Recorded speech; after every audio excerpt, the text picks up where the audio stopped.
செயலிழந்துள்ள நுரைச்சோலை அனல் மின் உற்பத்தி நிலையத்தின் 3 மின்பிறப்பாக்கிகளும் இதுவரை வழமைக்கு கொண்டுவரப்படவில்லை. இதனால் தேசிய கட்டமைப்பு சுமார் 900 மெகாவாட் மின்சாரத்தை இழக்க நேரிட்டுள்ளது. தற்போது நீர்மின் உற்பத்தி 30% காணப்படுகின்றது. நீரை முகாமைத்துவம் செய்வதனூடாக மின் விநியோகத்தை முகாமைத்துவம் செய்வதற்கான நடவடிக்கைகள் எடுக்கப்படும் என இலங்கை மின்சார சபை தெரிவித்துள்ளது.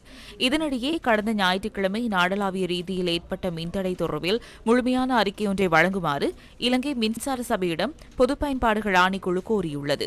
அறிக்கை கிடைத்த பின்னர் அதனை ஆய்வு செய்து மீண்டும் அவ்வாறான சம்பவங்கள் ஏற்படுவதை தடுப்பதற்கான நடைமுறைகள் தொடர்பில் பரிசீலிக்கப்பட உள்ளதாக பொது பயன்பாடுகள் ஆணைக்குழுவின் தலைவர் பேராசிரியர் லலித் சந்திரலால் தெரிவித்துள்ளார். இதனிடையே இலங்கை மின்சார பொது ஊழியர் சங்கம் ஊடக சந்திப்பொன்றை ஏற்பாடு செய்து அண்மையில் இடம்பெற்ற மின்சார தடையின் பின்புலத்தில் அரசியல் பின்னணி உள்ளதாக குற்றம் சுமத்தியுள்ளது. மின்சார தடையை பார்க்கும்போது அரசியல் காரணம் ஒன்று இருப்பதாக நமக்கு தெரிகின்றது. 2015ஆம் ஆண்டு அரசாங்கம் வந்ததிலிருந்து ஒரு வருடமாகும் போது 2016ஆம் ஆண்டு முழுமையான மின் தடை ஏற்பட்டது. 2019 அரசாங்கம் ஒன்று வந்தது. 2021ஆம் ஆண்டு மீண்டும் மின் தடை ஏற்படுகின்றது. அதன் இறுதி விளைவாக ஜனாதிபதி வீட்டுக்கு சென்றார்.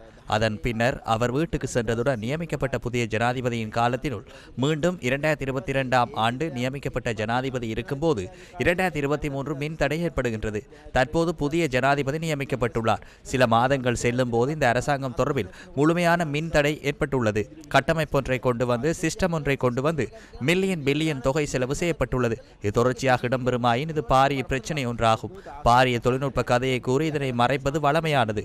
இவ்வாறு சிஸ்டம் வீழ்ச்சியடையும் வீடொன்றில் மின்கசிவு ஏற்பட்டவுடன் கிராமத்தில் டிரான்ஸ்பார்மர் செயலிழக்க வேண்டும்.